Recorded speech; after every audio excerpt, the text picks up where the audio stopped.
पहले अपने शिव गुरु के चरणों में प्रणाम करती हूँ, मैया पार्वती के चरणों में प्रणाम करती हूँ, नीलम दीदी हरेंद्र भैया के चरणों में प्रणाम करती हूँ, सभी गुरु भाई गुरु बहन के चरणों में प्रणाम करती हूँ। मेरे प्रणाम को स्वीकार कीजिए। गुरु भाई गुरु बहना कथा सुनाने जा रही महादेव के, कृपा करके कथा को ध्यान से सुनिएगा। ध्यान से सुनने से ज्ञान मिलता है। आधी अधूरी कथा नहीं सुनना चाहिए, क्योंकि शिव गुरु का अपमान होता है। पूरा कथा सुनने से कथा के रहस्य के बारे में पता चलता है और ज्ञान भी मिलता है। कथा में क्या बताया गया, क्या समझाया गया है, उसका ज्ञान मिलता है। इसलिए कथा को हमेशा पूरा सुनना चाहिए ताकि ज्ञान मिल सके। हर वीडियो में यही कहती हूँ कि कथा को पूरा सुनिए। कितना गुरु भाई गुरु बहन आधा अधूरा कथा मोबाइल में सुन लेंगी, टीवी में सुन लेंगी, बंद कर देती हैं, तो उससे ज्ञान कैसे मिलेगा? क्या अच्छा है क्या बुरा, उसका पहचान कैसे होगा? पूरा सुनने के बाद ही तो ज्ञान मिलता है। इसलिए कथा को पूरा सुनना चाहिए महादेव का, ताकि ज्ञान मिल सके। एक गांव में एक राजा एक रानी रहते थे। उनका प्रजा थे, बहुत बड़ा मनोनाम उनका था राजा का। अपने प्रजा का हर दुख सुख का राजा ध्यान रखते थे। जो रानी थी वो महादेव की भक्त थी, शिष्या थी बचपन से, अपने मायके से जब वो आई शादी करके तब से वो शिष्या बनी हुई थी। महादेव का पूजा पाठ भक्ति करती थी, आराधना करती थी। लेकिन ये जो राजा रानी के जो कथा मैं आप लोगों को सुनाने जा रही हूँ, ये सब अपने अपने भाग्य के बात ही है गुरु बहना। ये जरूरी नहीं है कि हम इस जीवन में जो हम भक्ति कर रहे हैं, महादेव का आज चर्चा मैं कर रही हूँ, चाहे कथा कर रही हूँ, चाहे जो भी कर रही हूँ, मैं पूजा कर रही हूँ, तो जरूरी नहीं है कि हमको हर चीज मिल जाएगा। क्योंकि कुछ पिछले जन्म का कर्म होता है जो इंसान के इस जन्म, इंसान के ये जन्म लेके उसको चुकाना पड़ता है। जब हम पिछला जन्म में कुछ बुरा करे होते हैं, किसी के साथ बुरा किए होते हैं, कुछ पाप किए होते हैं, तो इस जन्म में इंसान के जन्म लेके हमको भोगना पड़ता है। ये जरूरी नहीं है कि हम भक्ति कर रहे हैं महादेव का तो हमारे कोई दुख नहीं आएगा, कोई कष्ट नहीं आएगा, जो चाहेंगे वो हमके मिलेगा, ये जरूरी नहीं होता है। लेकिन कितना गुरु बहना ये बात को बोल देती हैं कि मैं तो इतना पूजा कर रही हूँ, इतना भक्ति कर रही हूँ, लेकिन फिर भी मैं दुखी हूँ, फिर भी तबीयत खराब रहता है। तो गुरु बहना मैं बताना चाहूँगी इस वीडियो के द्वारा कि जितने गुरु बहना मेरे वीडियो के देखती हैं वो जरूर ये बात मेरे सुने। क्योंकि ये हम जो कह तो रही हूँ कि जो अगर ये जरूरी नहीं कि हम भक्ति कर रहे हैं तो हमें तो कोई दुख नहीं होगा, कोई कष्ट नहीं होगा, ये तो हम मरेंगे नहीं, ऐसा कुछ नहीं है। पिछले जन्म में अगर हम कर्म खराब किए हैं तो इस जन्म इंसान के लेके हमको भोगना है। और जब इस जन्म में हम अच्छा कर्म करेंगे, महादेव का चर्चा भजन पूजा पाठ, और चाहे किसी के भलाई करेंगे, किसी के बुराई नहीं करेंगे, अच्छाई करेंगे, दान पुण्य करेंगे, पूजा पाठ करेंगे, तो हम इस जन्म में जो अच्छा कर्म कर रहे हैं वो मुझे अगले जन्म में हम लोगों को मिलेगा। हाँ ये है कि पूजा पाठ करने से क्या होता है, जैसे हम मान लो पूजा कर रहे हैं और पूजा करते समय भी दुख कष्ट मिल रहा है, तो ये सोचिए कि हो सकता है कि कोई भारी कष्ट आने वाला था, कोई भारी कष्ट आने वाला था जिसके वजह से इंसान जिंदा भी ना बचे। लेकिन पूजा भक्ति महादेव का चर्चा भजन तीन सूत्र करने में, उनका शिष्या बनने में ये फायदा होता है कि अगर कोई भारी कष्ट आने वाला होगा परिवार पर, चाहे औलाद पर, चाहे पति पर, चाहे खुद अपने पर, वो कट जाएगा, कम हो जाएगा, इंसान मरेगा नहीं, बच जाएगा। इसलिए पूजा पाठ किया जाता है। लेकिन लोग कहते हैं नहीं मैं तो पूजा करती हूँ, मुझे कष्ट होता, मुझे तकलीफ होता, मैं करूंगी नहीं। तो महादेव भी जो है गुरु बहिना परीक्षा लेते हैं। कहते हैं ना, जो सोना के कोयला में तपा के ही सोना बनता है, अगर सोना के तपाए नहीं जाएगा आग में डाल के तो कोई चीज पीट के सोनार उसको बना नहीं सकता। उसी तरीके इंसान है, जब ये तपता है, परीक्षा में पास होता है, तब महादेव उसको अपना भक्ति प्रदान करते हैं, अपना दया प्रदान करते हैं। इसलिए कहते हैं कि घबराना नहीं चाहिए। वो भजन ही है, मन धीरे धरो घबराओ नहीं, शिव गुरु मिलेंगे कभी न कभी। तो मन को धीर धरना चाहिए, यानी तसल्ली रखना चाहिए। जब हम तसल्ली रखेंगे जब ही तो हमें महादेव मिलेंगे। अगर हम घबरा जाते हैं, अरे पूजा कर रहे हैं हमको ये हो रहा, पूजा कर रहे हैं हमको परेशानी हो रही है, हम नहीं करेंगे, तो महादेव भी जानते हैं कि जब ये हमारे परीक्षा में पास नहीं हो पा रही है तो ये भक्ति नहीं कभी हमारा पा सकती है। अगर गुरु को पाना है इस जीते हुए भी और मरने के बाद भी, अगर गुरु हमें चाहिए, महादेव हमें चाहिए, तो थोड़ा कष्ट तो उठाना पड़ेगा। बिना कष्ट का कुछ नहीं होता है। महादेव के पाने के लिए कष्ट उठाना जरूरी है और बिना कष्ट का कुछ नहीं मिलता है। अगर हम नौकरी कहीं करने जाते हैं तो बिना मेहनत का पैसे नहीं जैसे मिलता है, उसे उसी तरीके बिना लगन के, बिना भाव के, बिना पूजा पाठ किए हमें महादेव नहीं मिलेंगे। इसीलिए कहते हैं गुरु भाई ना कथा को ध्यान से सुनना चाहिए ताकि ज्ञान मिल सके। जो राजा रानी थे वो पूजा पाठ तो करते थे, महादेव की शिष्या थी रानी। महादेव राजा भी महादेव को मानते थे। राजपाट धन दौलत सब था उनके पास, बस कमी था तो एक चीज का, एक औलाद का, क्योंकि उनको औलाद कोई नहीं था। रानी जिस गली से, जिस नगर से निकलती थी, राजा रानी, लोग यही कहते थे क्या फायदा ऐसा जीवन को, रानी के, राजा के पास धन दौलत सब कुछ है लेकिन औलाद नहीं है, ऐसा जीवन से क्या फायदा, क्या लाभ है। महादेव को इतना पूजा करती हैं, भक्ति करती हैं रानी राजा, लेकिन क्या फायदा, महादेव कौन सा उनके औलाद दे देते हैं। गुरुबाई ना जब महादेव का कोई बुराई करता है तो पहली बात जो महादेव की शिष्यां हैं, महादेव की भक्त हैं, महादेव की बुराई कोई कर रहा है, ये तो वहां से हट जाइए और ये तो बोल दीजिए भाई मेरे सामने महादेव का बुराई मत कीजिए, जब मैं नहीं रहूंगी तो बतिया लेना, अरे आप खुद हट जाइए, क्योंकि बोलने से उनको बुरा भी लगता है। क्योंकि जब महादेव की कोई बुराई करता है तो महादेव को दुख होता है। भले हम इंसान को ताना मारते हैं कि इसको औलाद नहीं है तो पूजा करती है, भक्ति करती है, तो बीमार रहती है, तो दुखी रहती है, हम कहते तो इंसान के है, लेकिन चोट महादेव को लगता है दिल में। वो सोचते हैं कि हमारे शिष्य और शिष्या के बहाने हमें लोग ताना मारते हैं, इसलिए महादेव को तकलीफ होता है। तो हम ऐसा काम करें क्यों कि महादेव को तकलीफ हो। तो एक दिन जो है कि राजा और रानी निकले भ्रमण के लिए अपने नगर में। अब कोई दरवाजा बंद कर ले रानी को देख के कि ये तो बाझिन और निसंतानी जा रहे हैं, अब कोई जो है कि मुंह फेर ले, किसका मुंह देखना बेकार है, हमारा अच्छा काम नहीं होगा, शुभ काम में जाएंगे तो रुकावट आ जाएगी, कोई बात ना करे। इस तरीके से रानी राजा को दिखने लगा। वो सोचने लगे ये बस करो, हमें औलाद नहीं है इसीलिए तरह तरह के लोग बातें बनाते हैं और ऐसे ऐसे लोग हमसे नजरें चुरा रहे हैं। राजा ने रानी से बोला कि रानी जब मंदिर जाते हो तो महादेव से एक बार प्रार्थना करो कि हे भोलेनाथ हमें भी एक औलाद दे दीजिए। रानी बोली ठीक है राजा साहब, औलाद तो चाहिए। आज तक तो महादेव से मैं कुछ नहीं मांगी, बोली सोचती रही चलो किस्मत में होगा तो भोलेनाथ देंगे, लेकिन आज जरूर महादेव से मांगूंगी, क्या पता महादेव मेरा पुकार सुन लें। रानी जब मंदिर में गई तो महादेव से बोली कि हे भोलेनाथ हमें एक औलाद दे दीजिए, सबके सब कुछ आप हमें दिए, कुछ की कमी नहीं है, धन दौलत रुपया पैसा गाड़ी बंगला घर दुआर परिवार सब कुछ है, बस एक औलाद नहीं है।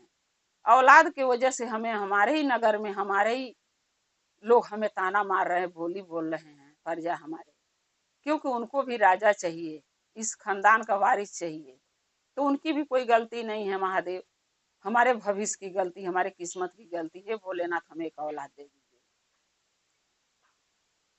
रानी क्या करी, माथा पटक पटक महादेव के मनाने लगी। माथा पटकते पटकते रानी के सर में खून आ गया, खून आने लगा।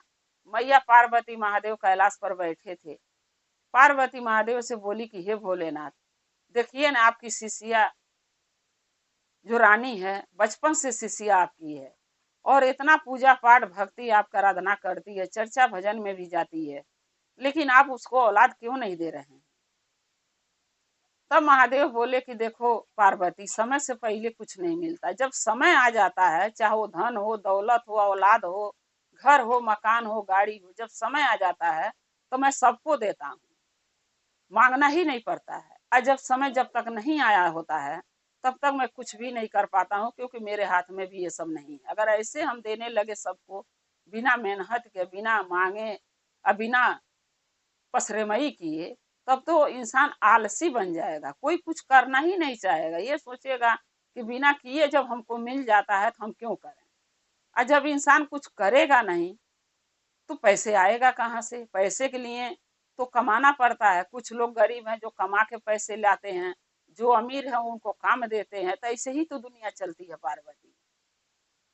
तो मैया पार्वती बोली कि हे भोलेनाथ, ये रानी के समय कब आएगा उनके औलाद देने का, कब आप देंगे।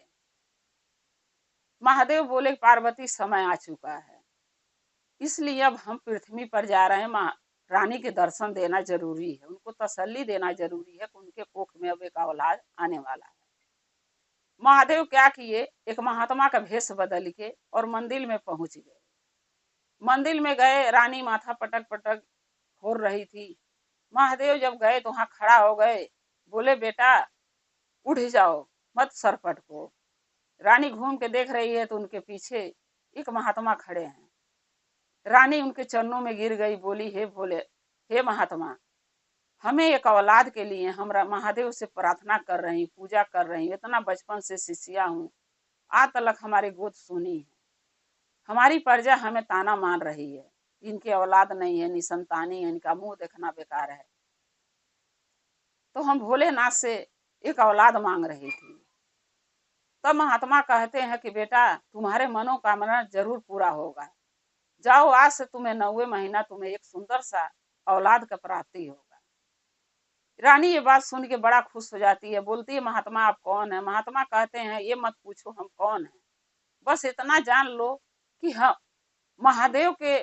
महादेव हमारे द्वारा तुम तक संदेशा पहुंचवाने के भेजे हैं कि तुम्हारे एक औलाद 9 महीने के बाद पैदा होगा।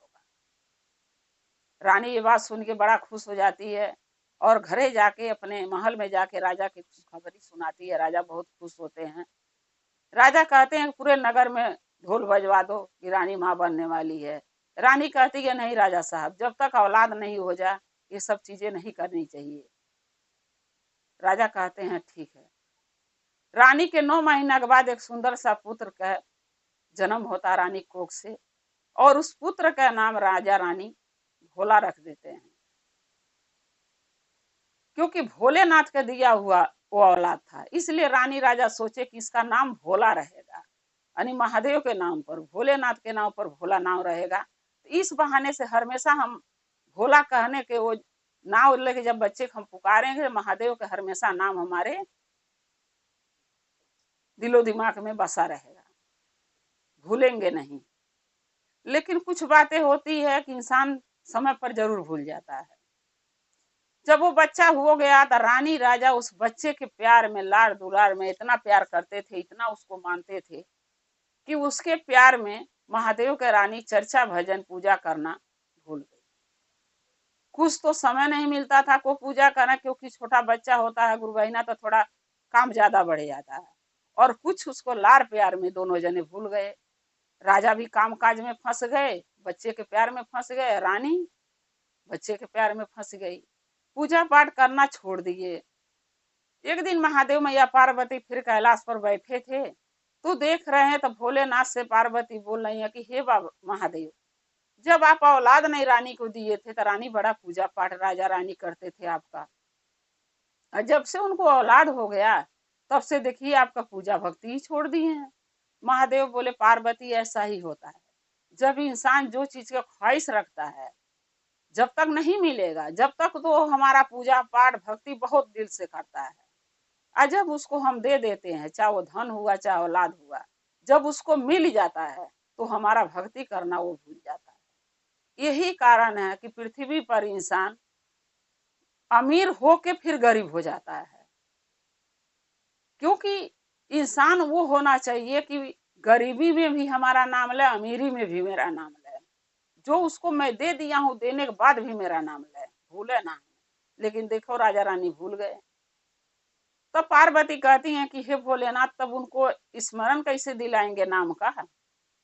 अपने भूल जो गई हैं वो चर्चा भजन या आपका पूजा पाठ, उनको याद कैसे दिलाएंगे?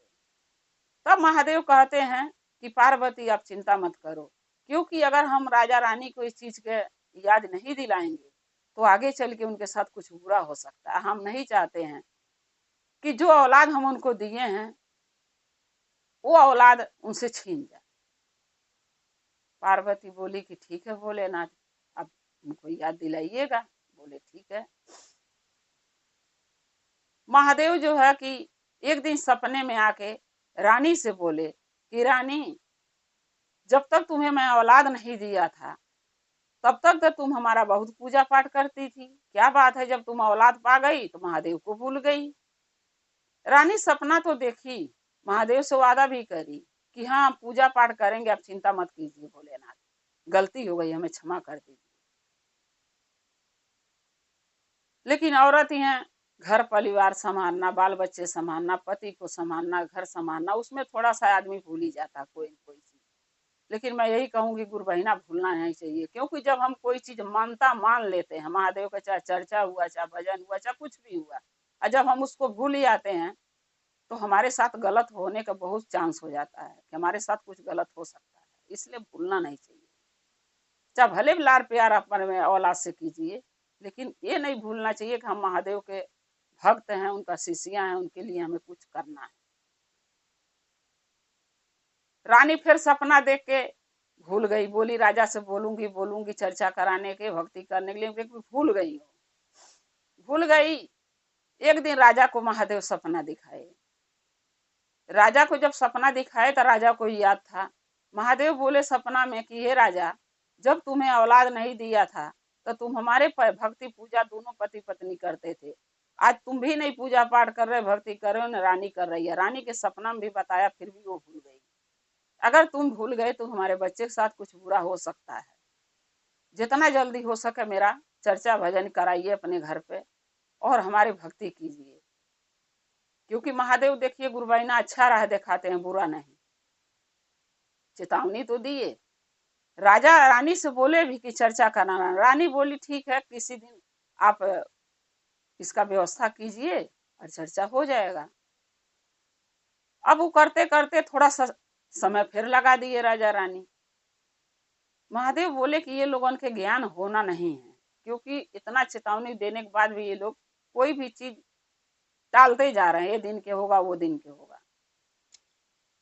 फिर एक दिन राजा रानी से बोले नहीं रानी, टालना नहीं चाहिए, आज चर्चा कराना जरूरी है। रानी बोली ठीक है, नगर में ढोल बजवा दीजिए और लोगों के बुला लीजिए, चर्चा हो जाएगा, व्यवस्था कर लीजिए। राजा बोले ठीक है। जब यह चर्चा के व्यवस्था लोग किए तहिया उस बालक से बोले राजा रानी भोला से कि बेटा गांव में जाओ, पूरा प्रजा के बोल के आओ, हमारे घर में शिव चर्चा है महादेव का, सबको बोल देना। बच्चा ललक में चले गए, बोले ठीक है मैं सबको बोल के आऊंगा। जाते जाते एक रास्ते में एक नदी उसको बच्चे को दिखा। उस नदी में सारे बच्चे नहा रहे थे। बच्चा सोचा कि मैं भी नहा लूं। फिर सोचने लगा कि पहले बोल के आता हूँ फिर नहाऊंगा। भोला चला गया प्रजा को बोलने कि हमारे घर पे शिव चर्चा है, हमारे माता पिता बुलाए हैं, चले आना। सब ने हाँ कर दिया, क्योंकि राजा का लड़का था। सब ने बोला कि भाई राजा के इतना दिन पर औलाद हुआ है और बेटा के मन्नत माने थे, अगर शिव चर्चा करा रहे हैं तो हमें पहुंचना चाहिए, क्योंकि आगे होने वाला राजा यही तो बच्चा बनेगा हमारा। सब चर्चा में जाने के तैयार हो गए। और जब चर्चा जहिया होना था, जब लड़का उधर से भोला बोल के सबको आ रहा था, फिर देख रहा बच्चे नहा रहे नदी में, तो उन बच्चों को गुरबहिना टहरने पौरने आता था, लेकिन भोला को नहीं आता था। बचपन से कभी नदी में नहाया हो, पौरा हो, तो पौरने आए, उसको नहीं आता था। अब वो बच्चा सब बच्चों को देख के नदी में कूद गया, नहाने के लिए कूद गया।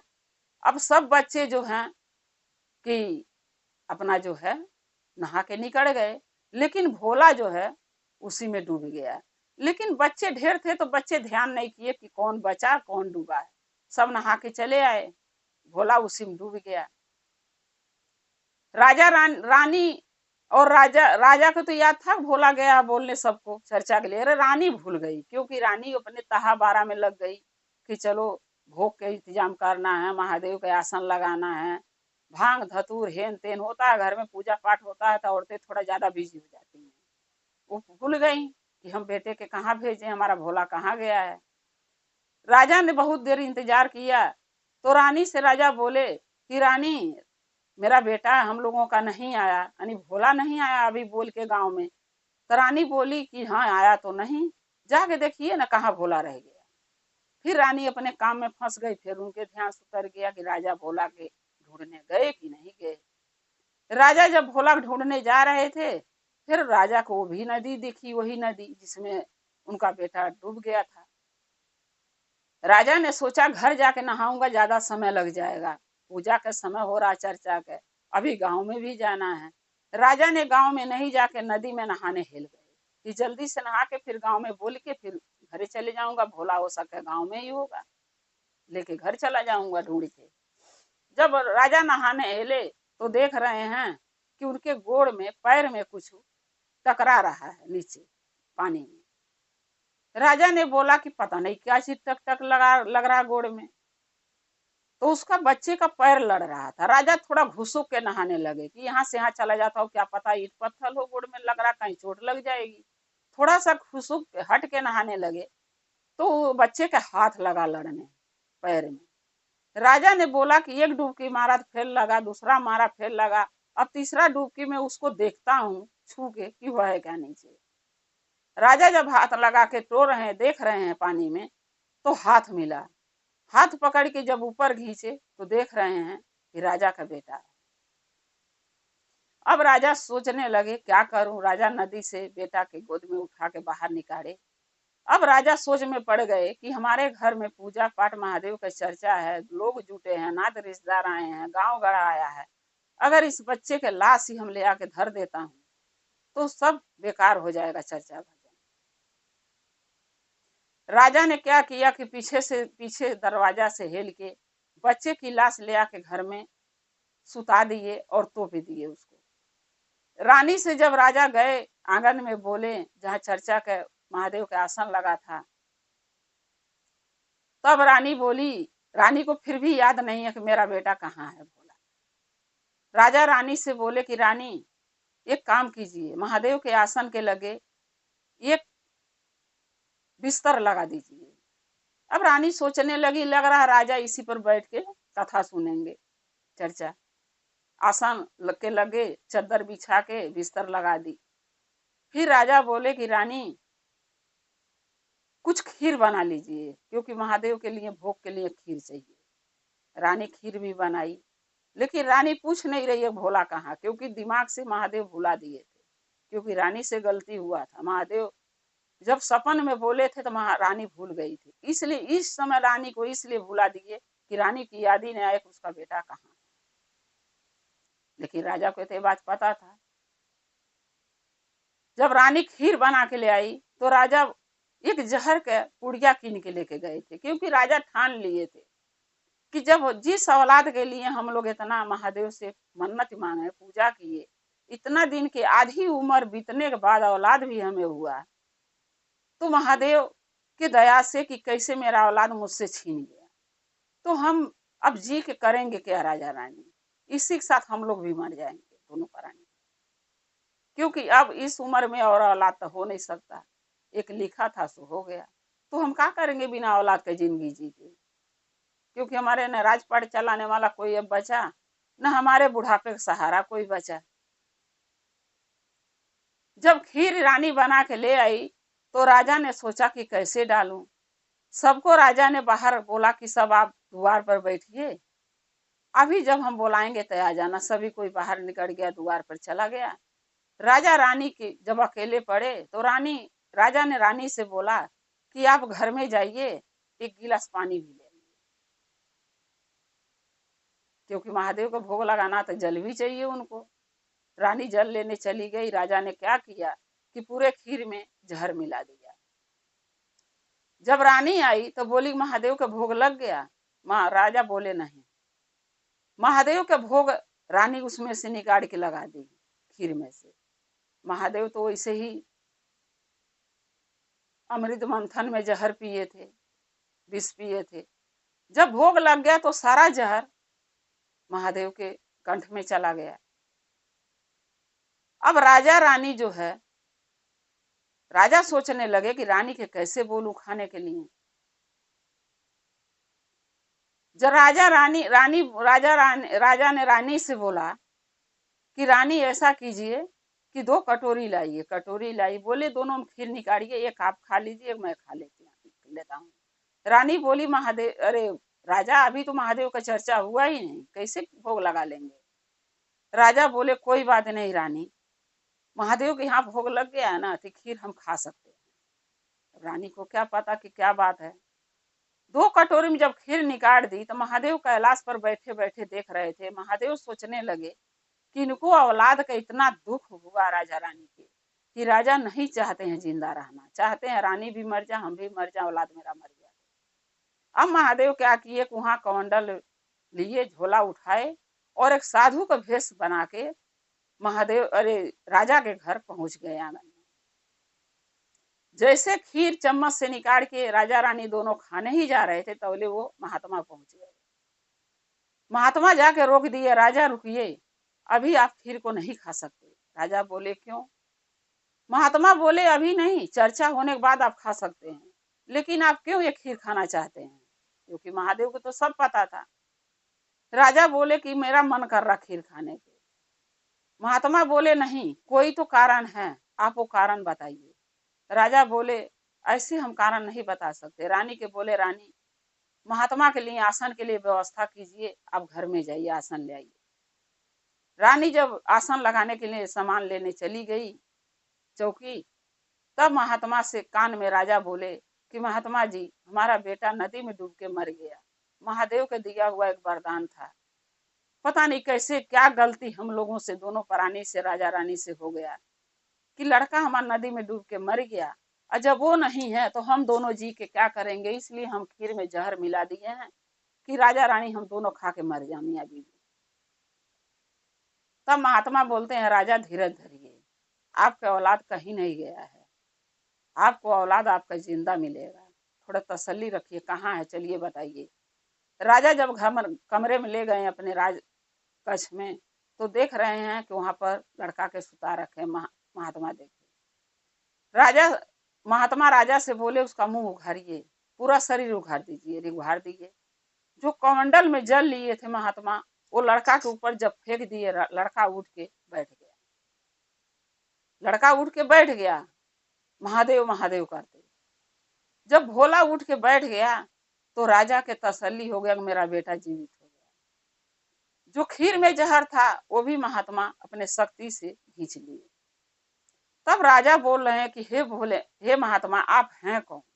क्योंकि आप साधारण इंसान तो हैं नहीं, आप हैं कौन बताइए, हमें दर्शन दीजिए, क्योंकि हमें लग रहा हमारे भोले बाबा हैं, आप हमें दर्शन दीजिए। जब महात्मा दर्शन दिए भोले के एक रूप में, तौले रानी भी उसी कमरे में पहुंच गई। तब रानी को सब चीज याद आ गया कि मेरा भोला तो सुबह से दिख नहीं रहा है। रानी अपने भोला के खड़ा पाई, रानी बड़ा खुश हो गई। बोली भोला तुम कहाँ थे?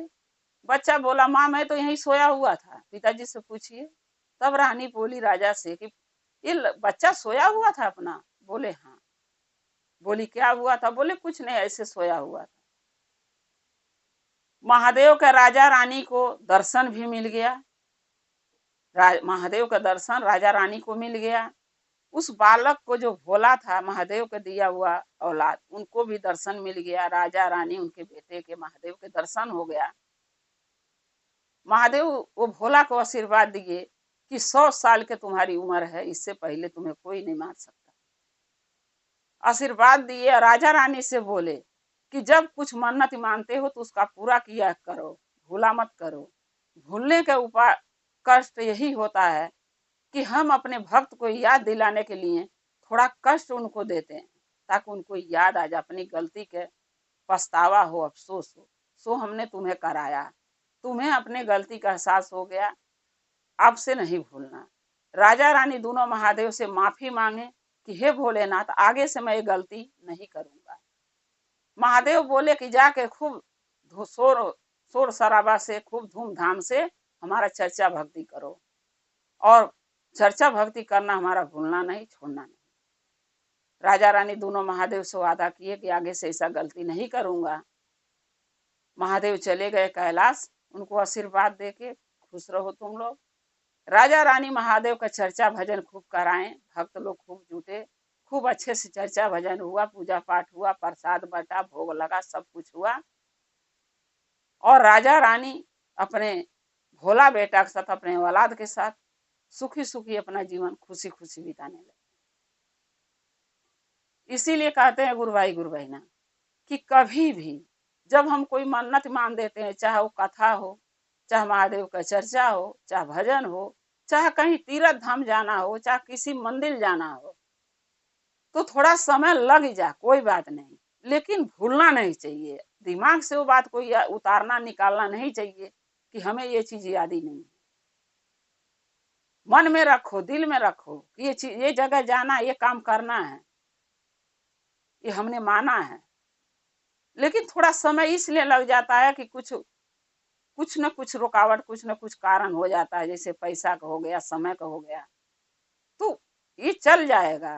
क्योंकि महादेव भी जानते हैं इंसान गरीब है, धन नहीं है तो नहीं कर पा रहा है, लेकिन भूलना नहीं चाहिए।